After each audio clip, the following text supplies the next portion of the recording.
വിജയേട്ടാ നമസ്കാരം. നമസ്കാരം. കഴിഞ്ഞ ദിവസം നമ്മൾ ചൈന പാകിസ്ഥാന് സപ്പോർട്ടുമായിട്ട് വന്നു കഴിഞ്ഞാൽ ഇന്ത്യക്ക് പാകിസ്ഥാനെ എതിരിടാൻ സാധിക്കുമോ? കാരണം ചൈന എന്ന് പറയുന്ന രാജ്യത്തിന്റെ മിലിറ്ററി സെറ്റപ്പ് നമുക്കറിയില്ല, ആർക്കും അറിയില്ല. ചൈന എന്താണ് അതിനകത്ത് ചെയ്യുന്നതെന്ന് ചൈനയ്ക്ക് മാത്രമേ അറിയാവുള്ളൂ. അപ്പൊ ചൈനയുടെ വാദങ്ങളൊക്കെ ഭയങ്കര രസമാണ്. ചൈന പറയുന്നത് കൃത്യമായിട്ടുള്ള ഒരു അന്വേഷണം നടക്കണം എന്നുള്ളതൊക്കെയാണ് ചൈനയുടെ അവകാശവാദം. ഏത് വുഹാൻ നഗരത്തിൽ നിന്ന് കോവിഡ് ഉണ്ടായി എന്ന് പറഞ്ഞ് WHO അവിടെ അന്വേഷിക്കാൻ വന്നപ്പോൾ ഡാം തുറന്നു വിട്ടവന്മാരാണ് ഈ പറയുന്നത് എന്നുള്ളതാണ് വേറൊരു കാര്യം. അതൊക്കെ അവിടെ നിൽക്കട്ടെ. കഴിഞ്ഞ ദിവസം വന്ന വേറൊരു പ്രധാനമായിട്ടുള്ള വാർത്ത തുർക്കിയിൽ നിന്നുള്ള വാർത്തയാണ്. കാരണം നമ്മൾ കൊടുത്തിരുന്നല്ലോ ഈ കശ്മീർ ഭീകരാക്രമണത്തിൽ തുർക്കിക്ക് എന്തെങ്കിലും ഒരു പങ്കുണ്ടോ എന്ന്. കാരണം ഈ കശ്മീർ ഭീകരാക്രമണം അവിടെ നടന്ന സമയത്ത് പാക് പ്രധാനമന്ത്രി ഷഹബാസ് ഷെരീഫ് തുർക്കിയിലായിരുന്നു. തുർക്കിക്ക് കശ്മീരിന്റെ വിഷയത്തിൽ നന്ദി പറഞ്ഞുകൊണ്ടിരിക്കുകയായിരുന്നു എന്നുള്ളതാണ് ആ ചോദ്യം ഉന്നയിക്കാനുള്ള പ്രധാനപ്പെട്ട കാരണം. ഇപ്പോ തുർക്കി പോരാത്തതിന് 6 വിമാനങ്ങൾ നിറയെ ആയുധങ്ങൾ കശ്മീരിൽ കൊണ്ടിറക്കി എന്നുള്ള വാർത്തയും കഴിഞ്ഞ ദിവസം പുറത്തു വന്നിരുന്നു. എന്നാൽ ഈ വാർത്ത തെറ്റാണ് എന്ന് പറഞ്ഞ് തുർക്കി കണ്ടമഴി ഓടിയിരിക്കുകയാണ്. തുർക്കി പറയുന്നത് ഇത് ശരിയായിട്ടുള്ള വാർത്തയല്ല. തുർക്കി പ്രധാനമന്ത്രി തന്നെയാണ് നേരിട്ട് പറയുന്നത്, ഞങ്ങൾക്ക് ഇതിനകത്ത് യാതൊരുവിധ പങ്കുമില്ല, ഇതൊരു കോയിൻസിഡൻസ് ആണ്. അതായത് കശ്മീരിൽ ഈ ആക്രമണം നടന്നപ്പോൾ ഇയാൾ ഞങ്ങളുടെ നാട്ടിൽ വന്ന് സംസാരിച്ചത് ഒരു കോയിൻസിഡൻസ് ആണ്. നമ്മൾ കുറച്ച് രാജ്യസുരക്ഷയുടെ കാര്യങ്ങൾ സംസാരിച്ചു. ഇന്ത്യയും പാകിസ്ഥാനും തമ്മിലുള്ള ഈ ഒരു കോൺഫ്ലിക്റ്റിൽ ഞങ്ങൾ ഇടപെടേണ്ട യാതൊരുവിധ ആവശ്യമില്ല, പാകിസ്ഥാനിൽ ഞങ്ങൾ ഇടപെടുന്നുമില്ല, പക്ഷെ പാക് പബ്ലിക്കിനെ ഞങ്ങൾ സപ്പോർട്ട് ചെയ്യുന്നുണ്ട്. പോരാത്തതിന് തുർക്കി ഭരണാധികാരിയായിട്ടുള്ള എർദോഗൻ പറഞ്ഞിരിക്കുന്നത് പുതിയ കോൺഫ്ലിക്റ്റുകൾ നമ്മുടെ രാജ്യത്തുണ്ടാക്കാൻ ഞങ്ങൾക്ക് താല്പര്യമില്ല എന്നാണ് കൃത്യമായിട്ട് പറഞ്ഞിരിക്കുന്നത്. അപ്പൊ തുർക്കി പാകിസ്ഥാന് സപ്പോർട്ടുമായിട്ട് നമ്മുടെ ഇവിടെയുള്ള സുഡാപ്പികളുടെ എന്നൊക്കെ പറയുന്നത്. അപ്പോൾ കഴിഞ്ഞ ദിവസം തുർക്കിയുടെ ഭരണാധികാരി എർദോഗൻ പറയുന്ന ആ വാക്കുകൾ തന്നെയുണ്ട്.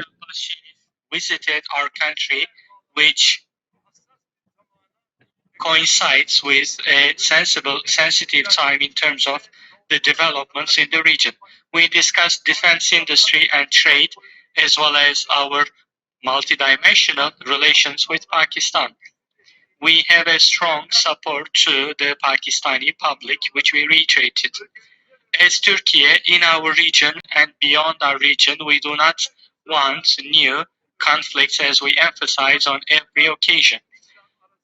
Between Pakistan and India, the escalating tension without evolving into more grim levels തുർക്കി പറയുന്നത് ഞങ്ങൾക്ക് ഇവിടെ ഇതിന് ഒരു കോൺഫ്ലിക്റ്റ് ഉണ്ടാക്കാൻ ഞങ്ങൾക്ക് താല്പര്യമില്ല, ഞങ്ങൾ ആയുധങ്ങളും കൊടുത്തിട്ടില്ല, പക്ഷെ ഞങ്ങൾ അവിടെ ഫ്യൂവൽ നിറയ്ക്കാനായിട്ട് പാകിസ്ഥാനിൽ ഇറങ്ങിയിട്ടുണ്ട്, ഈ ഒരു അപരാധം മാത്രമാണ് ഞങ്ങൾ ചെയ്തത് എന്നാണ് തുർക്കി പറയുന്നത്. അക്ഷരാർത്ഥത്തിൽ തുർക്കിയുടെ ശബ്ദത്തിൽ ഒരു ഭയമുണ്ട് എന്നുള്ള കാര്യത്തിൽ തർക്കമില്ല. ഇതിനോടൊപ്പം നമ്മൾ ചേർത്ത് വായിക്കേണ്ട പ്രധാനപ്പെട്ട വേറൊരു വാർത്ത വരുന്നത് ചൈനയ്ക്ക് താക്കീതുമായിട്ട് റഷ്യ എത്തിയിരിക്കുന്നു എന്നുള്ളതാണ്. നമുക്കറിയാം 1971 യുദ്ധത്തിൽ പാകിസ്ഥാനും ഇന്ത്യയും കൂടെ ഒരു സ്ഥലത്ത് യുദ്ധം ചെയ്തുകൊണ്ടിരിക്കുമ്പോൾ നമ്മുടെ വടക്ക് കിഴക്കിൽ ചൈന അവരുടെ പട്ടാളത്തെ ഡിപ്ലോയ് ചെയ്യാനായിട്ട് തുടങ്ങി. അപ്പോൾ റഷ്യ ചെയ്ത ഒരു പണി എന്ന് പറഞ്ഞു കഴിഞ്ഞാൽ ചൈന ഏറ്റവും കൂടുതൽ അതിർത്തി പങ്കിടുന്നത് റഷ്യയുമായിട്ടാണ്. ഈ റഷ്യ കൊണ്ടുവന്ന് ചൈനീസ് അതിർത്തിയിൽ അവരുടെ ആർമിയെ ഡിപ്ലോയ് ചെയ്തു. ഉടനെ തന്നെ ചൈന വടക്ക് കിഴക്കുന്ന് അവരുടെ സൈന്യങ്ങളെ വലിച്ച് പിന്മാറുന്ന കാഴ്ചയാണ് നമുക്ക് കാണാൻ സാധിച്ചത്. സമാനമായിട്ടുള്ള ഒരു നീക്കമാണ് ഇത്തവണ റഷ്യ പറഞ്ഞിരിക്കുന്നത്. ചൈനയ്ക്ക് കൃത്യമായിട്ടുള്ള താക്കീത് കൊടുത്തിരിക്കുന്നത്, ഈ വിഷയത്തിൽ നിങ്ങൾ ഇടപെടേണ്ട കാര്യമില്ല എന്ന രീതിയിലാണ് കൊടുത്തിരിക്കുന്നത്. അപ്പോൾ പാകിസ്ഥാന്റെ പ്രധാനപ്പെട്ട 2 സപ്പോർട്ടേഴ്സായിട്ടുള്ള തുർക്കി കണ്ടം വഴി ഓടിയിരിക്കുകയാണ്. രണ്ടാമത് ചൈനയ്ക്ക് റഷ്യ വലിയ രീതിയിലുള്ള ഒരു താക്കീത് കൊടുത്തിരിക്കുകയാണ്. റഷ്യയുടെ മിലിറ്ററി പവർ എന്ന് പറഞ്ഞു കഴിഞ്ഞാൽ അത് ചൈനയുടെ മിലിറ്ററി പവറിനെക്കാട്ടിലും എത്രയോ വലുതാണെന്ന് ചൈനയ്ക്ക് കൃത്യമായിട്ട് അറിയാം. അതുകൊണ്ട് ചൈന അതിർത്തി മാന്താൻ പോകാത്ത ഒരേ ഒരു രാജ്യം റഷ്യയാണെന്ന് നമുക്ക് എല്ലാവർക്കും അറിയാം. അപ്പൊ അന്താരാഷ്ട്ര തലത്തിൽ നിന്ന് നമുക്ക് ലഭിക്കുന്ന ഒരു പിന്തുണ ഇതോടുകൂടി അതിഭീകരമായിട്ട് വർദ്ധിച്ചു എന്ന് തന്നെ നമുക്ക് പറയേണ്ടി വരും. UN അടക്കം ഇന്ത്യ ഈ കാര്യങ്ങൾ കൃത്യമായിട്ട് പറഞ്ഞിട്ടുണ്ട്. പോരാത്തതിന് UN ഇന്ത്യ ഈ ഖവാജ ആസിഫിന്റെ ഈ പ്രസ്താവന, ടെററിസം ഞങ്ങൾ വളർത്തുന്നുണ്ട് എന്ന് പറഞ്ഞ പ്രസ്താവനയും ഇന്ത്യ കോട്ട് ചെയ്തിട്ടുണ്ട് എന്നുള്ളതാണ് പ്രധാനപ്പെട്ട കാര്യം. ഇത് ആക്ച്വലി ഇങ്ങനെ ഒരു സംഭവം നമ്മുടെ ഒരു നയതന്ത്ര വിജയത്തിന്റെ ഒരു ഭാഗം കൂടെയല്ലേ. ഇപ്പോ പാകിസ്ഥാൻ സമ്പൂർണ്ണമായിട്ട് ഒറ്റപ്പെട്ട് നിൽക്കുന്ന ഒരു സാഹചര്യമാണ് നമുക്ക് കാണാനായിട്ട് സാധിക്കുന്നത്. എന്താണ് അഭിപ്രായം? തുർക്കി സ്വാഭാവികമായി തന്നെ അങ്ങനത്തെ സ്റ്റേറ്റ്മെന്റ് പുറത്തുവിടും. കാരണം തുർക്കിയുടെ എർദോഗന്റെ എക്കാലത്തെ വലിയ സ്വപ്നം ഈ തുർക്കിയിലെ ഖലീഫ ആയിരുന്നു ലോകത്തെ ഇസ്ലാമിക രാജ്യങ്ങളിലെല്ലാം ഖലീഫ. അതിന്റെ പേരിൽ ആ ഖലീഫയാണല്ലോ ബ്രിട്ടീഷുകാരെ പുറത്താക്കിയപ്പോഴത്തേന് ഇവിടെ മാപ്പിള കലാപം ഉണ്ടായതും ഖിലാഫത്ത് പ്രസ്ഥാനം ഉണ്ടായതൊക്കെ അതിന്റെ പേരിലാണ് ഈ മുസ്ലിം വിഭാഗം ഇന്ത്യയിൽ സ്വാതന്ത്ര്യ സമരത്തിന് വേണ്ടി ഇറങ്ങുന്നത്. സ്വാതന്ത്ര്യ സമരത്തിന് വേണ്ടിയിട്ടല്ലായിരുന്നു, ഇവരെ ബ്രിട്ടീഷുകാരോടുള്ള വൈരാഗ്യവും അവരെ പുറത്താക്കണം എന്നുള്ളത് ഈ ഖലീഫയുമായി ബന്ധപ്പെട്ട. അപ്പൊ അതിനുശേഷം ഈ ലോകത്ത് പല ഇസ്ലാമിക രാജ്യങ്ങളും ഈ തുർക്കിയെക്കാളും വലിയ നിലയിലേക്കൊക്കെ എത്തി. സൗദി ആയാലും UAE ആയാലും ഒക്കെ. പതുക്കെ പതുക്കെ ഈ തുർക്കിയുടെ ഒരു പ്രാധാന്യം കുറഞ്ഞു തുടങ്ങി. ഈ ഒരു സാഹചര്യം. രണ്ടാമത്തെ സാഹചര്യം, തുർക്കിക്കുള്ള ഒരു ബലം എന്തെന്ന് വെച്ചാൽ അവർ അമേരിക്കൻ പക്ഷത്തുള്ള നാറ്റോ ഗ്രൂപ്പിലെ അംഗമാണ് തുർക്കി. പിന്നെ കുറച്ചൊക്കെ ശക്തമായ ഒരു സൈന്യമാണ്. അപ്പോ തുർക്കി ആഗ്രഹിക്കുന്ന ലോകത്തെ എല്ലാ ഇസ്ലാമിക രാജ്യങ്ങളുടെയും തലവൻ ഞാനായിരിക്കണം എന്നുള്ളതാണ് അവരുടെ ഒരു ചിന്താഗതി. അതിനായിട്ട് ഗൾഫ് രാജ്യങ്ങളിലൊന്നും എന്തായാലും അതിന്റെ പേര് പറഞ്ഞ് ചെല്ലാൻ പറ്റില്ല, അവർ കാലയവാരി നിലത്തിടിക്കും. അപ്പൊ അതിന് പിന്നെ സമീപിക്കാൻ പറ്റുന്ന ദരിദ്രരായ മുസ്ലിം രാജ്യങ്ങളുണ്ട്. അത് പ്രത്യേകിച്ച് മലേഷ്യ പോലെയുള്ള, ഇന്തോനേഷ്യ ഒന്നും അടുപ്പിച്ചിട്ടില്ല പുള്ളിയെ. മലേഷ്യ ആയിരുന്നു ഇതിനു മുമ്പ് ഇരുന്ന പ്രധാനമന്ത്രിയായിരുന്നു ഈ എർദോഗന്റെ വാക്കുകൾ അപ്പാടെ ശിരസ വഹിക്കുന്ന ഒരു പ്രധാനമന്ത്രി. അതിന്റെ പണി അദ്ദേഹം മേടിക്കുകയും ചെയ്തു. കാശ്മീർ വിഷയത്തിൽ തുർക്കിക്കൊപ്പം നിന്നിട്ട് ഇന്ത്യക്കെതിരെ പറഞ്ഞു. അന്നത്തെ ദിവസം ഇന്ത്യ അവിടെ നിന്നുള്ള എല്ലാ കോൺട്രാക്ടും, പാമോയിലായിരുന്നു നമ്മുടെ കയ്യിൽ നിന്ന് നമ്മൾ ഇറക്കുമതി ചെയ്തുകൊണ്ടിരുന്നത് വലിയ അളവിൽ. അത് ഒറ്റ ദിവസം കൊണ്ട് 300ഓളം കണ്ടെയ്നർ ആ ഒറ്റ ദിവസം തന്നെ ബ്ലോക്കായി പോവുകയായിരുന്നു മലേഷ്യൻ തുറമുഖങ്ങൾ. ഇപ്പൊ പുതിയ ആൾ വന്നു കഴിഞ്ഞപ്പോഴത്തേനും വീണ്ടും പഴയ ഇതിലേക്ക് നീങ്ങി തുടങ്ങി. എന്നാലും ആ പഴയ ബന്ധം, ആ പഴയ ട്രേഡിംഗ് ഇപ്പോഴും പുനഃസ്ഥാപിക്കപ്പെട്ടിട്ടില്ല. അതിനുശേഷം തുർക്കി, നമുക്കറിയാം ഈ കുറച്ചു നാൾക്ക് മുമ്പ് വരെ സൗദി അടക്കമുള്ള രാജ്യങ്ങളിൽ കാശ്മീർ വിഷയത്തിൽ പാകിസ്ഥാന് സപ്പോർട്ടഡ് ആയിട്ടുള്ള രീതിയിലാണ് സംസാരിച്ചുകൊണ്ടിരുന്നത്. ഇപ്പൊ അവരൊന്നും ആ കാര്യം മിണ്ടുന്നില്ല. അപ്പോൾ തുർക്കി സ്വാഭാവികമായി തന്നെ, ലോകത്ത് ഏത് മുസ്ലിം രാജ്യങ്ങളിൽ പ്രശ്നങ്ങളുണ്ടായാൽ തുർക്കി അഭിപ്രായം പറയും എന്നുള്ളത്. കാരണം അവരുടെ ആഗ്രഹം മുഴുവൻ ഇസ്ലാമിക രാജ്യങ്ങളുടെ തലയാകുക എന്നുള്ളത് തന്നെയാണ്. ഇവിടെ ശ്രദ്ധിക്കേണ്ട ഒരു കാര്യമുണ്ട്, ഹമാസ് ഇസ്രായേൽ സംഘർഷം നടക്കുമ്പോൾ കമാന്നൊരു അക്ഷരം വേണ്ടിയിട്ടില്ല. ആ സംഘർഷം ഏറ്റവും അവസാന ഘട്ടത്തിൽ എത്തുമ്പോഴാണ് തുർക്കി ഒരു സ്റ്റേറ്റ്മെന്റുമായിട്ട് വരുന്നത്, ഞങ്ങൾ ഇടപെടും എന്ന്. അതായത് ഇറാനെതിരെയൊക്കെ ഈ ഇസ്രായേൽ ആക്രമിക്കാൻ പറഞ്ഞ് ഞങ്ങൾ വേണ്ടി വന്നാൽ ഇടപെടും എന്ന് പറഞ്ഞിട്ടാണ് തുർക്കി വന്നത്. തുർക്കിക്ക് അങ്ങനെ ഒറ്റയ്ക്ക് ഇടപെടാൻ പറ്റില്ല, കാരണം നാറ്റോയുടെ ഭാഗമാണ്. അപ്പൊ അത് ഒരു വിഷയമാണ്. സ്വാഭാവികമായിട്ടും തുർക്കിയുടെ സ്റ്റേറ്റ്മെന്റ് എല്ലാവരും പ്രതീക്ഷിച്ചാണ്. ചൈനയുടെ സ്റ്റേറ്റ്മെന്റ് ഇന്ത്യയിൽ എല്ലാവരും പ്രതീക്ഷിച്ചിരുന്ന കാര്യം. ഇപ്പോൾ തുർക്കി പറയാൻ കാരണം, ഈ അടുത്ത് കുറച്ചുനാൾ മുമ്പ് തുർക്കിയിൽ ഒരു വലിയ ഭൂകമ്പം ഉണ്ടായിരുന്നു. എനിക്ക് തോന്നുന്നു 1 വർഷത്തിന് മുകളിലായത്. ആ ഭൂകമ്പ സമയത്ത് ഏറ്റവും കൂടുതൽ സഹായവുമായി ആദ്യം എത്തിയ വിമാനങ്ങളിൽ ഒന്ന് ഇന്ത്യയുടേതായിരുന്നു. മെഡിക്കൽ ഉപകരണങ്ങൾ, സഞ്ചരിക്കുന്ന ആശുപത്രികൾ, സർജറി നടത്താൻ പറ്റുന്ന തരത്തിലുള്ള സാധനങ്ങളും ഒക്കെ, അതായത് മൊബൈൽ ഹോസ്പിറ്റൽസ്, മരുന്നുകൾ, ഇതെല്ലാമായിട്ട് നമ്മൾ ആ ചെന്നത്. എന്തിനേറെ പറയുന്നു, അവിടെ വലിയ പ്രതിസന്ധി വന്നപ്പോൾ നമ്മുടെ സഖാക്കൾ പോലും 10 കോടി രൂപ പിരിച്ചു കൊടുത്തിട്ടുള്ള രാജ്യമാണ്. അപ്പൊ ആ രാജ്യത്തിന്റെ ഒരു ഏകദേശ അവസ്ഥ മനസ്സിലാക്കാൻ പറ്റുന്നതാണ്. അപ്പം തുർക്കിയെ സംബന്ധിച്ചും ഇപ്പൊ ഇന്ത്യയുമായിട്ട് പിണങ്ങി നിന്നുകൊണ്ട് പ്രത്യേകിച്ച് കാര്യമൊന്നുമില്ല, ഇണങ്ങി നിന്നിട്ടും കാര്യമൊന്നുമില്ല. ഇനി ഇപ്പൊ പിണങ്ങാൻ പോയി കഴിഞ്ഞാൽ കുഴപ്പം, ഇന്ത്യക്ക് ബന്ധങ്ങളുള്ള മറ്റു രാജ്യങ്ങളുമായിട്ടുള്ള തുർക്കിയുടെ ബന്ധം കുളവായി പോകും. അതാണ് തുർക്കിയെ ഭയപ്പെടുത്തുന്ന ഒരു കാര്യം. ഇപ്പൊ അമേരിക്കയുടെയൊക്കെ കൂടെ നിന്ന് അത്യാവശ്യം മുമ്പോട്ട് പോയിക്കൊണ്ടിരിക്കുന്നു. അതിനിടയിൽ ഈ പുള്ളിക്കാരൻ ഇന്ത്യയെ വന്ന് ചൊറിഞ്ഞ് എന്തെങ്കിലുമൊക്കെ ഒരു വാക്പോരിലൊക്കെ കാര്യം എത്താമെങ്കിൽ ഇന്ത്യയുടേതായ കുറെ ഫ്രണ്ട് സർക്കിൾ ഉള്ള രാജ്യങ്ങളുണ്ട്. അവിടെയൊക്കെ തുർക്കിക്ക് പിന്നെ പണി കിട്ടാൻ തുടങ്ങും. എവിടെങ്കിലുമൊക്കെ അവിടെ പല കരാറുകൾ റദ്ദാക്കപ്പെടാൻ തുടങ്ങും. പിന്നെ തുർക്കി അടുപ്പിക്കാതെ, അത് തുർക്കിക്ക് നന്നായിട്ട് അറിയാം. അതുകൊണ്ടാണ് പറഞ്ഞത് ഞങ്ങൾ ആ വിഷയത്തിൽ ഇടപെടാനൊന്നുമില്ല, പിന്നെ അവിടുത്തെ ജനങ്ങൾക്ക് ഞങ്ങൾ ഐക്യദാർഢ്യം പ്രഖ്യാപിക്കും. ഇത് തന്നെയായിരുന്നു ഹമാസിന്റെ കാര്യത്തിലും. ഹമാസിന്റെ വിഷയത്തിൽ ഞങ്ങൾ ഇടപെടാനൊന്നുമില്ല, പക്ഷെ പാലസ്തീൻ ജനതയ്ക്ക് ഞങ്ങൾ ഐക്യദാർഢ്യം പ്രഖ്യാപിക്കുന്നുണ്ട്. ഇത് എല്ലാവരും കോമൺ ആയിട്ട് പറയുന്നതാണ്. അതാണ് ചെയ്തത്. പിന്നെ ഈ വിമാനം വന്നത് സത്യമായിരുന്നു എന്ന് തുർക്കി ഇപ്പോൾ സമ്മതിച്ചിട്ടുണ്ട്. നമ്മൾ ആ വിമാനം വന്ന കാര്യം തന്നെയായിരുന്നു നമ്മൾ റിപ്പോർട്ട് ചെയ്തിരുന്നത്. വിമാനം വന്നിറങ്ങി, ആയുധങ്ങളായിരുന്നു. അപ്പൊ അവരതിൽ പറയുന്നത് വിമാനം വന്നിറങ്ങി, ഞങ്ങൾ അതിൽ നിന്നും ഇത് ചെയ്തിട്ടില്ല, ഇറക്കിയിട്ടില്ല ഒന്നും തന്നെ. പകരം ഞങ്ങൾ അവിടുന്ന് ഇന്ധനം നിറയ്ക്കുക മാത്രമാണ് ചെയ്തതെന്ന് പറയുന്നത്. ഏതായാലും ഇപ്പൊ തുർക്കിയുടെ കാര്യത്തിൽ ഒരു തീരുമാനമായിട്ടുണ്ട്. കാരണം തുർക്കി നോക്കുമ്പോൾ പാകിസ്ഥാനെ കിട്ടിയതുകൊണ്ട് യാതൊരു പ്രയോജനം തുർക്കിക്ക്. എല്ലാവരും വന്ന് നോക്കുമ്പോൾ എന്തെങ്കിലും ഗുണം വേണ്ടേ? ഒരു ഗുണവുമില്ല. തുർക്കിയുടെ അടുത്ത് ഈ കുറച്ചു നാളായിട്ട് പാകിസ്ഥാൻ തുർക്കിയുമായി ചില കരാറുകൾ ഒപ്പിട്ടുകൊണ്ട് അവരുടെ 5ാം തലമുറ 6ാം തലമുറയൊക്കെ വിമാനം വാങ്ങുന്നു, അതിനു വേണ്ടിയിട്ടുള്ള നീക്കുപോക്കുകൾ നടത്തുന്നു, അതിനുള്ള ചർച്ചകൾ നടത്തുന്നു. ഇങ്ങനെ തുർക്കിയും ഒരു ആയുധ വിൽപ്പന നടത്തുന്ന രാജ്യമാണ്. അപ്പൊ പാകിസ്ഥാൻ അത് വാങ്ങും എന്നുള്ള രീതിയിൽ തന്നെയാണ് ചർച്ചകൾ പോയത്. ഈ ചർച്ചകൾ കഴിഞ്ഞപ്പോഴത്തേക്കും ചൈന കട്ട കലിപ്പിലാകുകയും ചെയ്തു. കാരണം ചൈനയ്ക്ക് തന്നെ ഒരുപാട് പൈസ കൊടുക്കാണ്ട് ആയുധം വാങ്ങിയതിൽ. അപ്പോ അവരുടെ കയ്യിൽ നിന്ന് ആയുധം വാങ്ങുക, തുർക്കിയിൽ നിന്ന് വാങ്ങുമ്പോൾ അത് സ്വാഭാവികമായിട്ട് അവർക്കിടയിൽ ഒരു ക്ലാഷ് ഉണ്ടാകും. ഇതിനിടയിലാണ് ചൈന ഈ പാകിസ്ഥാനെ പിന്തുണയായിട്ട് വന്നത്. അതെല്ലാവരും പ്രതീക്ഷിക്കുന്നതാണ്. എല്ലാ കാലവും ചൈന പാകിസ്ഥാനോടൊപ്പം ഓപ്പണായിട്ട് യുദ്ധം ചെയ്തിട്ടുള്ള രാജ്യമാണ്, കാർഗിൽ അടക്കം. ഇവിടെ റഷ്യ ഈ ചൈനയെ വാൺ ചെയ്യാനുണ്ടായ ഒരു കാരണം എന്നിപ്പോൾ പറഞ്ഞു കേൾക്കുന്നത്, അല്ലെങ്കിൽ അന്താരാഷ്ട്ര മാധ്യമങ്ങൾ അടക്കം വരുന്നൊരു വാർത്ത, ഈ റഷ്യ S-400 എന്ന് പറയുന്ന ഈ മിസൈൽ വേധ സിസ്റ്റം, അത് അവർ 4 രാജ്യങ്ങൾക്കാണ് കൊടുത്തിരിക്കുന്നത്. അതിലൊന്ന് ഇന്ത്യയാണ്, മറ്റൊന്ന് ചൈനയും, പിന്നെ ഉള്ളത് തുർക്കിക്കും ബെലാറസിനും മാത്രമാണ് ഇവർ ഇത് കൊടുത്തിരിക്കുന്നത്.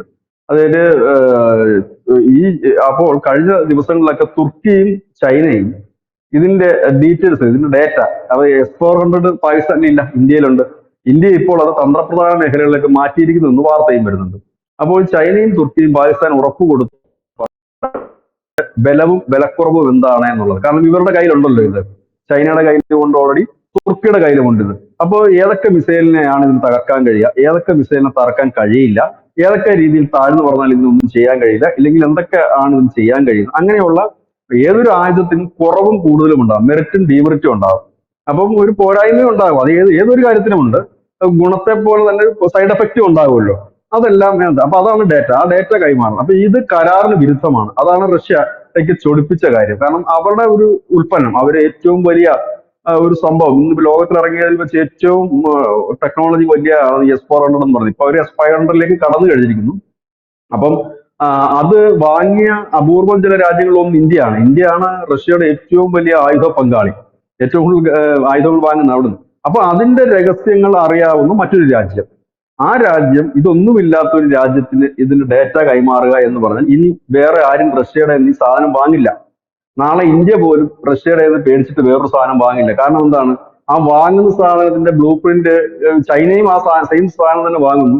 ചൈന അതിന്റെ ഒരു ബ്ലൂ പ്രിന്റ് എടുത്തിട്ട് പാകിസ്ഥാന് കൊടുത്തു കഴിഞ്ഞാൽ പിന്നെ നമ്മൾ എന്തിനാ അത് വാങ്ങി വെച്ചുകൊണ്ടിരിക്കുന്നത്? നമ്മൾ പൈസ മുടക്കി ഒരു സാധനം വാങ്ങുക എന്ന് പറഞ്ഞാൽ നമ്മുടെ സുരക്ഷയ്ക്ക് വേണ്ടിയിട്ടാണ്. അതിന്റെ ഗ്യാരണ്ടിയിലാണ് റഷ്യ നമുക്ക് തരുന്നത്. അതാണ് റഷ്യ ചൊടിപ്പിച്ചിട്ടുള്ള ഒരു കാര്യം. അങ്ങനെയാണ് റഷ്യ ഒരു വാർണിംഗ് നൽകി, കാരണം ഞങ്ങൾ തന്ന ഈ സാധനങ്ങളുടെ ഡീറ്റെയിൽസ് ഒരു കാരണവശാലും വേറൊരു രാജ്യത്തിന് കൈമാറാൻ പറ്റില്ല, അത് ഇതിന്റെ രേഖാപരമാണ്.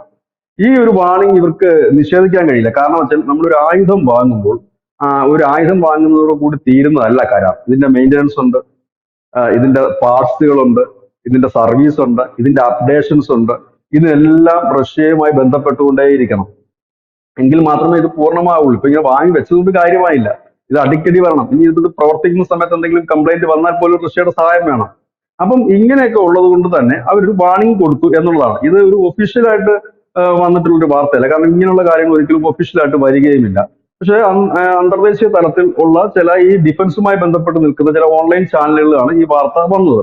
അപ്പൊ അങ്ങനെ ഒന്ന് പോകുന്നു. മറ്റൊന്ന്, ഏതൊരു അവസ്ഥയിലും ഇന്ത്യക്കൊപ്പം നിൽക്കുന്ന സുഹൃത്താണ് റഷ്യ. ഇന്ത്യക്ക് ഉറപ്പായിട്ടും കൂടെ നിൽക്കുമെന്ന് വിശ്വസിക്കാവുന്ന രണ്ടുപേരേ ഉള്ളൂ. അതിലൊന്ന് റഷ്യയും മറ്റൊന്ന് ഇസ്രായേലുമാണ്. കാരണം കാർഗിൽ യുദ്ധസമയത്ത് പോലും നമ്മുടെ GPS സംവിധാനങ്ങളെ താറുമാറാക്കിക്കൊണ്ട് അമേരിക്ക നമുക്ക് പണി തന്നിരുന്നു. അപ്പോഴും കൂടെ നിന്നത് ഈ ഇസ്രായേലും അവരുടെ ഈ റഷ്യയും ഒക്കെ തന്നെയായിരുന്നു കൂടെ നിന്നത്. അപ്പോ ഇങ്ങനെയുള്ള കാര്യങ്ങൾ, അപ്പൊ നമുക്ക് ഈ രണ്ട് രാജ്യങ്ങളെ മാത്രം നമുക്ക് വിശ്വസിച്ചാൽ മതി. അല്ലാതെ അവര് വരുന്നു ഇവര് വരുന്നില്ല. ചൈന, അതുകൊണ്ടാണല്ലോ ചൈന ഇന്നലെ നടത്തിയ ഒരു പ്രസ്താവനയിൽ ഇന്ത്യയിൽ ഒരിടത്ത് പോലും ആരും അത് മൈൻഡ് പോലും ചെയ്തില്ല. ഞങ്ങൾ പാകിസ്ഥാനെ, കാരണം അവർ ഓൾറെഡി പാകിസ്ഥാന്റെ കൂടെ നിൽക്കുന്നതാണ്, അവരുടെ ആയുധങ്ങൾ പാകിസ്ഥാനാണ് വാങ്ങുന്നത്, ഇതെല്ലാം. ഇതിനിടയിൽ കേട്ട മറ്റൊരു വാർത്ത, ഈ ഗദാർ തുറമുഖം അത് ഇന്ത്യ ലക്ഷ്യം വെക്കുന്നു എന്നാണ് ഈ പാകിസ്ഥാനികളും മാധ്യമപ്രവർത്തകരൊക്കെ പറയുന്നത്. അവിടേക്ക് F-16 എന്ന് പറയുന്ന വിമാനം വിന്യസിച്ചിരുന്നു. അപ്പോൾ F-16 എന്നുള്ള വിമാനം വിന്യസിച്ചതിന് ശേഷം പെട്ടെന്ന് ആ വിമാനങ്ങളെല്ലാം പിൻവലിച്ചു പാകിസ്ഥാൻ. അതിനായിട്ട് പറയുന്ന കാര്യം, ഈ S-400 എളുപ്പം തകർക്കാൻ കഴിയുന്ന വിമാനങ്ങളാണ് S-400, F-50, F-60, 15 അല്ല 60, F-16 വിമാനങ്ങൾ. അപ്പൊ അതിനെ ട്രാക്ക് ചെയ്യാൻ എളുപ്പമാണ്. അമേരിക്ക പാകിസ്ഥാന് കൊടുത്തതാണ് F-16, പക്ഷെ അത് ഉപയോഗിക്കാൻ അമേരിക്ക സമ്മതിക്കുന്നില്ല. അത് സമ്മതിക്കാത്തതിന് വേറൊരു കാര്യമുണ്ട്. അമേരിക്ക അത് ഉപയോഗിക്കാൻ സമ്മതിക്കാത്തൊരു കാര്യം, ഇത് കൊടുത്തത് എന്തിനാണ്? ഇപ്പൊ ഓരോ സാധനങ്ങൾ കൊടുക്കുമ്പോൾ ഒരു എഗ്രിമെന്റ് വെക്കും, ഇത് ഇന്ന ആവശ്യങ്ങൾക്കാണ് ഉപയോഗിക്കേണ്ടത്. അതിന്റെ F-16 കുറിച്ച് പറയുമ്പോൾ എനിക്ക് പെട്ടെന്ന് ഓർമ്മ വരുന്ന ഒരു സംഭവം എന്ന് പറയാൻ, നമ്മുടെ റഷ്യ ഇന്ത്യക്ക് കൊടുത്തല്ലോ മിഗ് വിമാനങ്ങൾ. റഷ്യ ഇന്ത്യക്ക് കൊടുത്ത മിഗ്, ഇപ്പൊ അത് പഴഞ്ച വിമാനങ്ങളായി മിഗ് വിമാനങ്ങൾ. ആ മിഗ് വിമാനങ്ങൾ പറത്തിയാണ് യഥാർത്ഥത്തിൽ അഭിനന്ദൻ വർദ്ധമാൻ അപ്പുറത്തേക്ക് പോയത്. അഭിനന്ദൻ വർദ്ധമാൻ അപ്പുറത്തേക്ക് മിഗ് വിമാനം കൊണ്ടുപോയപ്പോൾ യവമാരി F-16 എടുത്തു. F-16 എടുത്ത് പറത്തി. ഈ F-16 വിമാനത്തിന് നമ്മുടെ ഈ പഴഞ്ചൻ വിമാനമാണെങ്കിലും റഷ്യയുടെ ടെക്നോളജി ആണെന്ന് ആലോചിക്കണം. ഈ റഷ്യയുടെ ടെക്നോളജി എത്ര പഴകിയതായിരുന്നാലും a lion is always a lion എന്ന് പറയുന്നത് പോലെയാണ്. ഈ മിഗ് വിമാനം വെച്ചിട്ട് ഈ F-16 എന്ന് പറയുന്ന മോസ്റ്റ് സൊഫിസ്റ്റിക്കേറ്റഡ് മോഡേൺ ആയിട്ടുള്ള ഈ വിമാനത്തിനെ നമ്മുടെ അഭിനന്ദൻ വർദ്ധമാൻ അടിച്ചിട്ടു എന്നാണ് ആ സമയത്ത് റിപ്പോർട്ട് പുറത്തു വന്നത്. ഇത് അമേരിക്കയ്ക്ക് വലിയ നാണക്കേടുണ്ടാക്കി. ഞങ്ങളുടെ F-16 വിമാനം റഷ്യയുടെ വിമാനം വെച്ചിട്ട് ഇന്ത്യ തകർത്തതായിരുന്നു അമേരിക്കയുടെ അന്നത്തെ ഏറ്റവും വലിയ പ്രശ്നം എന്ന് പറയുന്നത്. എന്നിട്ടാണ് അഭിനന്ദൻ വർദ്ധമാനെ അവർ ക്യാച്ച് ചെയ്തത് യഥാർത്ഥത്തിൽ. അപ്പോൾ ഈ F-16 അന്ന് തകർത്തപ്പോൾ അമേരിക്കയ്ക്ക് ഇത് അഭിമാന പ്രശ്നമായിട്ട് അമേരിക്ക പാകിസ്ഥാന് കൃത്യമായിട്ടുള്ള മറുപടി കൊടുത്തു. ഇനി മേലാൽ ആ വിമാനം ഞങ്ങൾ പറയാതെ തൊട്ടുപോലെന്നാണ് അമേരിക്ക എന്ന് പറഞ്ഞത്. അല്ല, അതല്ല, അതിനകത്ത് എഗ്രിമെന്റ് പറയുന്ന ഒരു കാര്യമുണ്ട്. ഇത് തീവ്രവാദത്തിനെതിരെ മാത്രമേ ഈ വിമാനം യൂസ് ചെയ്യാവുന്നുണ്ട്. ഇപ്പൊ യുദ്ധം അതെ നടക്കുകയാണെങ്കിൽ തീവ്രവാദത്തിനെതിരെയല്ല. അതാണ് ഒരു റീസൺ. അതെ രണ്ടാമത്തെ റീസൺ എന്ന് പറയുന്നത് ഈ S-400 എളുപ്പത്തിൽ ട്രാക്ക് ചെയ്യാൻ പറ്റുന്ന, ട്രേസ് ചെയ്യാൻ പറ്റുന്ന വിമാനങ്ങളാണ് F-16. അപ്പൊ ഈ ഉം, വിവരങ്ങൾ ഒരുപക്ഷെ ചൈന തുർക്കിയെ കൊടുത്തതായിരിക്കാം. ഇതിന്റെയാണോ? ഉം, ഏതായാലും ഗദ്ദാർ തുറമുഖത്തിന് അടുത്ത് തന്നെയാണ് ഇവരുടെ ഒരു വലിയ വ്യോമത്താവളമുള്ളത് പാകിസ്ഥാന്. അവിടെ നിന്നതായാലും F-16 ഗോഡൌണിലേക്ക് മാറ്റിയിരിക്കുന്നു എന്നാണ് വാർത്തകൾ വരുന്നത്. അതിനു പകരം F-15 വിമാനങ്ങൾ ഇന്ത്യയുടെ അതിർത്തിയിൽ വിന്യസിക്കുന്നു എന്നും കൂടിയുള്ള ഒരു വാർത്ത വരുന്നുണ്ട്. അപ്പം ഇവരാകപ്പാട് സത്യത്തിൽ പാകിസ്ഥാൻ എന്ന് പറയുന്നത് പെട്ടിരിക്കുന്നു. അവർക്ക് വലിയ ഭയപ്പാടിലാണ് അവർ. കാരണം ഒന്നും എന്ന് പറഞ്ഞാൽ അവർക്ക് കൃത്യമായിട്ടൊരു നേതൃത്വം നിരയില്ല. ഇപ്പൊ നമ്മുടെ രാജ്യത്ത് എന്ന് പറഞ്ഞാൽ ഞാൻ നേരത്തെ പറഞ്ഞത് കണക്ക് നമ്മുടെ രാജ്യത്ത് ഒരു ലീഡറേ ഉള്ളൂ. അദ്ദേഹം മാത്രമാണ് സംസാരിക്കുന്നത്, അല്ലെങ്കിൽ അദ്ദേഹം മാത്രമാണ് ആക്ഷൻ എടുക്കുന്നത്. പക്ഷെ പാകിസ്ഥാനെ സംബന്ധിച്ച് അങ്ങനെയല്ല. അവിടെ പ്രതിരോധ മന്ത്രി വേറെ എന്തൊക്കെയോ പറയുന്ന ഒരു വഴിക്ക് പോയിട്ട് ഷഹർവാസ് ഷരീഫ് ഇപ്പൊ ആശുപത്രിയിലാണെന്ന് കേൾക്കുന്നു. ഈ അവിടെ കരസേനാ മേധാവിയെ കുറിച്ച് ഒരു പിടുത്തവും ഇല്ല എവിടെയാണെന്നുള്ളത്. പിന്നെ ഇന്നലെ വരെ ഗർവാണം മുഴക്കിക്കൊണ്ടിരുന്ന ഭീകരവാദികളുടെ നേതാക്കൾ ഹാഫിസ് സയ്യിദ് അടക്കം എവിടെയാണെന്ന് പോലും അറിയില്ല. അങ്ങനെ ആകപ്പാട് നിൽക്കുന്നു. ജനം ഇതൊക്കെ അവരൊരു ഇതിലാണ്. അവർ തന്നെ അവരുടെ കമന്റുകളിലും മറ്റുമൊക്കെ അവർ പറയുന്നത് വളരെ എളുപ്പമാണ് ഇന്ത്യക്ക് ഞങ്ങളെ ആക്രമിക്കാൻ. അവർ പറയുന്ന ഒറ്റ കാര്യമേ ഇന്ത്യ ഞങ്ങളെ ആക്രമിക്കുമ്പോൾ ഒരു കാര്യം ഓർക്കണം, ഞങ്ങൾ പട്ടിണിക്കാരാണ്, ദാരിദ്ര്യം അനുഭവിക്കുന്ന ദരിദ്രരാണ്, ഞങ്ങളെ ആക്രമിക്കുമ്പോൾ നിങ്ങൾ അതുകൂടി മനസ്സിൽ വെക്കണം, എന്നിട്ട് അതെ ആക്രമിക്കാവൂ എന്നാണ് പറയുന്നത്. എന്ന് വെച്ച് കഴിഞ്ഞാൽ ചുരുക്കം പറഞ്ഞതിന്റെ അർത്ഥം ഞങ്ങൾക്കതായ ഇവിടെയുള്ള എന്തെങ്കിലുമൊക്കെ നല്ല കാര്യങ്ങളുണ്ടെങ്കിൽ അതൊന്നും തകർക്കരുത് എന്നൊരു യാതന കൂടി അതിനകത്തുണ്ട്. അപ്പോ അങ്ങനത്തെ ഒരു അവസ്ഥ നിൽക്കുക. അതായത് അരക്ഷിത ബോധമുള്ള ഒരു ജനം, പഴയ പോലെ അവിടെ പബ്ലിക് ഒപ്പീനിയൻ ഒക്കെ കഴിഞ്ഞ ദിവസങ്ങളിലൊക്കെ നമ്മൾ കണ്ടു പാകിസ്ഥാൻ ജനത്തിനുള്ളത്. അവർക്കൊന്നും ഇപ്പൊ പഴയ ആവേശമൊന്നുമില്ല. പിന്നെ ഈ മതപരമായുള്ള ഒരു ആവേശം മാത്രമേ ഉള്ളൂ. അള്ളാഹ് നിങ്ങൾ അത് ചെയ്യും, ഇല്ലെങ്കിൽ ദൈവം നിങ്ങൾ ഇത് ചെയ്യുമെന്ന് പറയുന്നതിന് അപ്പുറത്തേക്ക് ആ പഴയ ആവേശമില്ല. അത് കാർഗിൽ യുദ്ധത്തിന്, സോറി, ഈ സർജിക്കൽ സ്ട്രൈക്കിന് ശേഷം ഇവരുടെ ആത്മവിശ്വാസം ഭയങ്കരമായിട്ട് ചോർന്നു.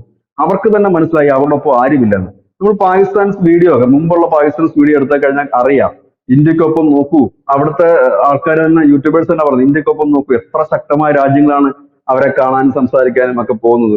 നമ്മളുടെ രാജ്യത്തിന് അതെ ആരും മൈൻഡ് ചെയ്യുന്നില്ല, നമ്മൾ പിച്ചെടുക്കാൻ പോകുന്നു എന്നൊക്കെയാണ് അവർ വിലപിക്കുന്നത്. അപ്പൊ ഏതായാലും ഈ ഇഞ്ചിഞ്ചായിട്ട് കൊല്ലില്ലേ, ഒരാളെ അടിക്കും എന്ന് പറയുന്നതിന് മുമ്പ് അയാളെ ഇങ്ങനെ ഭീതിപ്പെടുത്തി കൊല്ലുന്ന ഒരു ഘട്ടത്തിലാണ് ഇപ്പോൾ പാകിസ്ഥാൻ നിൽക്കുന്നത്. നമ്മൾ എന്താണ് ഇനി ചെയ്യാൻ പോകുന്നത് ലോകത്തിന് പോലും അറിയില്ല. രണ്ടാമത് ഇതിനനുസരിച്ച് തന്നെ പാകിസ്ഥാൻ ഭയങ്കരമായ ഒരു പാനിക് സിറ്റുവേഷനിൽ കൂടെയാണ് കടന്നു പോകുന്നത്. അവരുടെ നേതാക്കള് മനുഷ്യർ ശ്രദ്ധിച്ചാൽ മനസ്സിലാവും. നമ്മുടെ ഈ രാജ്യത്തിലെ ഏതെങ്കിലും നേതാക്കള് പാകിസ്ഥാനെ കൊല്ലും തിന്നും എന്നെന്തെങ്കിലും പറഞ്ഞു കേട്ടിട്ടുണ്ടോ? രാജ്നാഥ് പാകിസ്ഥാൻ എന്ന സിംഗ് പറഞ്ഞു പേരേ കേട്ടിട്ടുണ്ടോ? ഉച്ചരിച്ചിട്ടില്ല. ആ, രാജ്നാഥ് സിംഗ് പറഞ്ഞിട്ടില്ല, അമിത്ഷാ പറഞ്ഞിട്ടില്ല, നിതിൻ ഗഡ്കരി പറഞ്ഞിട്ടില്ല, ഈവൻ BJP-യുടെ ഒരു ലോക്കൽ നേതാവ് പോലും അത്തരത്തിലുള്ള പ്രസ്താവന നടത്തി. ഇതാണ് ഒരു രാജ്യത്തിന്റെ കെട്ടുറപ്പ്. ഇങ്ങനെയുള്ള കാര്യങ്ങൾക്കൊക്കെ ഒരാളെ സംസാരിക്കും, ലീഡർ സംസാരിക്കും, ലീഡർ വേണ്ടാന്ന് ചെയ്യും. പക്ഷെ അവിടെ അങ്ങനെയല്ല. ബിലാവൽ ഭൂട്ടോ വേറൊരു വഴിക്ക് പറഞ്ഞ രക്തപ്പുഴ ഒഴുക്കും. അപ്പോഴാണ് ബിലാവൽ ഭൂട്ടോയ്ക്ക് നമ്മുടെ OWൈസിയാ മറുപടി കൊടുത്തത്. ആ രക്തം അതെ ഒഴുകുന്നത് അതെ ശരിയാണ്, അത് ഞങ്ങളുടെ അല്ല, നിങ്ങളുടെ ആയിരിക്കും. അപ്പൊ ഇങ്ങനെ പോകുന്നു അതിന്റെ ഒരു കാര്യം. അതാണ് അവിടെ ഒന്നുമില്ല, ഒരു വകതയുമില്ല. കെട്ടഴിഞ്ഞ വട്ടം പോലെ അവർ അങ്ങോട്ട് ഓടുന്നു ഇങ്ങോട്ട് ഓടുന്നു, വിമാനങ്ങൾ കുറച്ച് അവിടെ നിന്ന് മാറുന്നു, അതിനിടയ്ക്ക് സൈന്യത്തിൽ നിന്ന് വലിയ രീതിയിൽ കൊഴിഞ്ഞുപോക്കുണ്ടാകുന്നു. ലോകത്തിന് മുമ്പിൽ, വേൾഡിന് മുമ്പിൽ അവർക്ക് കൃത്യമായ ഒരു പ്ലാൻ നൽകാൻ കഴിയുന്നില്ല. ഞങ്ങൾ എന്താണ്, ഒന്നുകിൽ ഞങ്ങൾ സൈനിക വിന്യാസം പൂർത്തിയാക്കുന്നോ, ഇല്ലെങ്കിൽ ഞങ്ങൾ, അവിടുത്തെ മീഡിയാസിന് പോലും ഒന്നുമില്ല. മീഡിയാസിനൊന്നും പഴയ ആവേശമില്ല ഇപ്പോൾ ചർച്ച നടത്തുന്നതിൽ. നമ്മൾ അവിടെ ശരീരഭാഷ കണ്ടു കഴിഞ്ഞാൽ പലരും കരയുന്നത് പോലെയാണ് അവിടെ അവര് നടത്തുന്നത്. അവിടെ പിന്നെ വളരെ സീനിയർ ആയിട്ടുള്ള ചില ഈ നിരീക്ഷകരും ഒക്കെയാണ് വന്നിരുന്നിട്ട് ഡിസ്കഷനിൽ പങ്കെടുക്കുന്നത്. അവർ പഴയ കഥകളാണ് പറയുന്നത്. പണ്ട് അങ്ങനെ ആയിരുന്നു, പണ്ട് ഇങ്ങനെ ആയിരുന്നു എന്നുള്ള കഥകളാണ് പറയുന്നത്. കാരണം പുതിയ തലമുറ ആ ഡിസ്കഷനിൽ പോലും വരുന്നില്ല എന്നുള്ളതാണ്. കാരണം എന്താണെന്ന് വെച്ചാൽ ഇന്നിപ്പോ ലോകത്തിന് വിരൽത്തുമ്പിലാണ്. നമ്മുടെ മൊബൈലിൽ കിട്ടും നമുക്ക് എല്ലാ ഡീറ്റെയിൽസും ഡേറ്റാസും ഒക്കെ. നമ്മൾ അതെ ഇന്ന് അതെ. എവിടെ നിൽക്കുന്നു എന്ന് മാത്രം അറിഞ്ഞു കഴിഞ്ഞാൽ തന്നെ നമ്മുടെ അവസ്ഥ ഈ മനസ്സിലാക്കാൻ പറ്റും. ഈ ചൈനയ്ക്ക് കുറുകെ റഷ്യ വന്ന് നിൽക്കുമ്പോൾ അത് എങ്ങനെയാണ് വിലയിരുത്തപ്പെടുന്നത് ചേട്ടാ? അല്ല, ചൈനയെ സംബന്ധിച്ച് പാകിസ്ഥാനെ സപ്പോർട്ട് ചെയ്യാൻ കഴിയില്ല. കാരണം ചൈന ആണ് ഈ പാകിസ്ഥാനിൽ നടക്കുന്ന ന്യൂക്ലിയർ പ്രൊജക്ടുകളുമായൊക്കെ സഹായിക്കുന്നത്. രണ്ടാമത്തത്, ഇപ്പോൾ ഈ ബലൂചിസ്ഥാനിൽ കൂടെ പോകുന്ന അവരുടെ ബെറ്റാൻ റോഡ് പദ്ധതിക്ക് വേണ്ടി ചൈന വലിയ രീതിയിൽ പൈസ മുടക്കിയിട്ടുണ്ട്. ഗദ്ദാർ തുറമുഖത്തിന് ഉം, വലിയ രീതിയിൽ പൈസ മുടക്കി, ഈ വിമാനത്താവളത്തിന് പൈസ മുടക്കി. ഒപ്പം തന്നെ അനവധി ഈ ഹൈഡ്രോ ഇലക്ട്രിക്കൽ പ്രൊജക്ട് വർക്കുകൾ നടക്കുന്നു. അത് POK അടക്കമുണ്ട് അവർക്ക്. ഒപ്പം തന്നെ അതെ ഈ എല്ലാ അർത്ഥത്തിലും പാകിസ്ഥാൻ ഇപ്പൊ ഒരു ബാക്കപ്പ് നൽകിക്കൊണ്ടിരിക്കുന്നത് വിമാനങ്ങളായാലും മിസൈൽ ആയാലും ഒക്കെ കൊടുത്തുകൊണ്ടിരിക്കുന്നത് ചൈനയാണ്. അപ്പൊ അവരുടെ ഉം, ഒരു ചൈന ഉണ്ടടക്കം പിടിക്കുന്നത് ലാഭം മാത്രം നോക്കിക്കൊണ്ടല്ല. കാരണം അവിടെ ഈ അമേരിക്കയുടെ ഒരു ബന്ധം, പാകിസ്ഥാൻ അമേരിക്ക റിലേഷൻ കുറയ്ക്കാൻ കൂടി വേണ്ടിയിട്ടാണ് ചൈന ശ്രമിക്കുന്നത്. ചൈന എപ്പോഴും അവരുടെ നേട്ടങ്ങൾക്ക് വേണ്ടി മറ്റു രാജ്യങ്ങളെ സമീപിക്കുന്ന ഒരു രാജ്യമാണ്. അല്ലാതെ ഉം, ഇപ്പൊ റഷ്യ പോലെ ഒന്നും ആത്മാർത്ഥമായി നിൽക്കുന്നവരല്ല അവര്.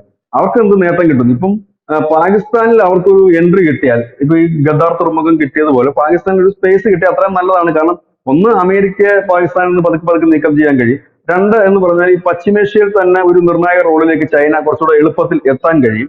ഇതൊക്കെയാണ് ചൈനയുടെ ഉം. മോഹം. ഇതിനെ തടയിടുന്നതിന് വേണ്ടിയിട്ടാണ് ബലൂചിസ്ഥാൻ ലിബറേഷൻ ആർമിയും തെഹരിക്കെ താലിബാനാക്കി ബലൂചിസ്ഥാനിൽ കിടന്ന് ചൈനയ്ക്കെതിരെ ആക്രമണം നടത്തുന്നതും അവരുടെ എഞ്ചിനീയേഴ്സിനെ ഉൾപ്പെടെ കൊല്ലുന്നതുമൊക്കെ.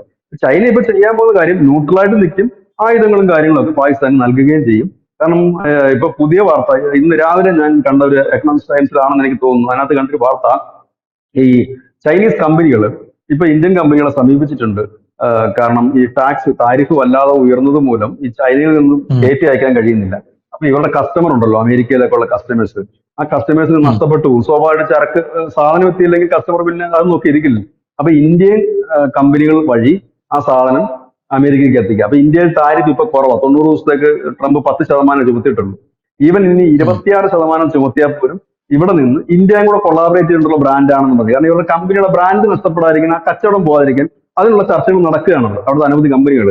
അതിന്റെ ഇടയ്ക്ക് ഉം. നമ്മളെ മുട്ടുന്നതിന് മുമ്പ് ചൈന ആദ്യം പോയി ചെയ്തത് തൈവാനിലും സിംഗപ്പൂരിലും അവിടെ ഇവിടെയൊക്കെ പോയിട്ട് ഈ സാധനം ഉണ്ടാക്കി വിൽക്കാൻ ശ്രമിച്ചു. അപ്പൊ ട്രംപ് എന്ത് ചെയ്തു? ട്രംപ് അതിലും വലിയ ബുദ്ധിമാനാണ്, അവർക്കും അടിച്ചു കൊടുത്തു ഡബിളും ട്രിപ്പിളും ഒക്കെ ടാക്സ്. അപ്പൊ പിന്നെ അവിടുന്ന് കയറ്റി വിടാൻ പറ്റത്തില്ല. ഇപ്പൊ കയറ്റി വിടാൻ ആകപ്പാടെ ഉള്ള പറ്റുന്ന രാജ്യം ഇന്ത്യയാണ്. ഇന്ത്യയിലാണെങ്കിൽ ഇത് കണക്ക് ഒരുപാട് കമ്പനികളും ഉണ്ട്, കൊളാബറേറ്റ് ചെയ്ത് പോവുക. Made in India, making India എന്നോ എല്ലാം പറഞ്ഞു, മേക്കിംഗ് ഉം. അല്ല മേഡ് ഇൻ ഇന്ത്യ എന്നോ എല്ലാം പറഞ്ഞിട്ട് അങ്ങനെ എന്തെങ്കിലും ഒരു ബ്രാൻഡ് വെച്ച് പോകാം. അപ്പൊ ആ 145 ശതമാനം നികുതി കൊടുക്കണ്ടല്ലോ. അപ്പൊ ഈ ചൈനയുടെ ഈ ബ്രാൻഡ് പ്രത്യേകിച്ച് ഇലക്ട്രോണിക് സാധനങ്ങൾക്കൊക്കെ നല്ല ഡിമാൻഡ് അമേരിക്കയിൽ, ചൈനീസ് സാധനങ്ങൾക്ക്. അപ്പൊ അത് ഉം. നഷ്ടപ്പെടുക, ഇത് പോകരുതെന്ന് കരുതിയിട്ട് അതിന്റെ ചർച്ച ഒരു വഴിക്ക് നടക്കുന്നുണ്ട് നമ്മളുമായിട്ട് അവര്. അപ്പൊ പ്രത്യക്ഷത്തിൽ ചൈന ഒരിക്കലും ആ ഒരു രീതിയിലേക്ക് പോവില്ല. ഞാൻ മുമ്പ് പറഞ്ഞതുപോലെ 3-4 ദിവസം നീണ്ടു നിൽക്കുന്ന ടാർഗറ്റഡ് അറ്റാക്ക് ആയിരിക്കും ഇന്ത്യയുടെ ഭാഗത്തു നിന്ന് ഉണ്ടാകാൻ സാധ്യത കൂടുതൽ. നേരത്തെ പറഞ്ഞ കണക്ക് സൈനിക ക്യാമ്പുകൾ, അല്ലെങ്കിൽ സൈനിക ഡിപ്പോ, ആയുധപ്പുരകള്, അതുപോലെ തന്നെ ഈ എണ്ണം പറഞ്ഞ ഭീകരന്മാരുടെയും സൈനിക മേധാവികളുടെ ഒക്കെ ലക്ഷ്യസ്ഥാനം, ഇതൊക്കെ ആയിരിക്കാം ഒരു ടാർഗറ്റ് എന്ന് തോന്നുന്നു. ഏതായാലും അധികം നീണ്ടുപോകാൻ ഇനി സാധ്യതകൾ കുറവാണ്. താങ്ക് യു വിജേട്ടാ, താങ്ക് യു സോ മച്ച്.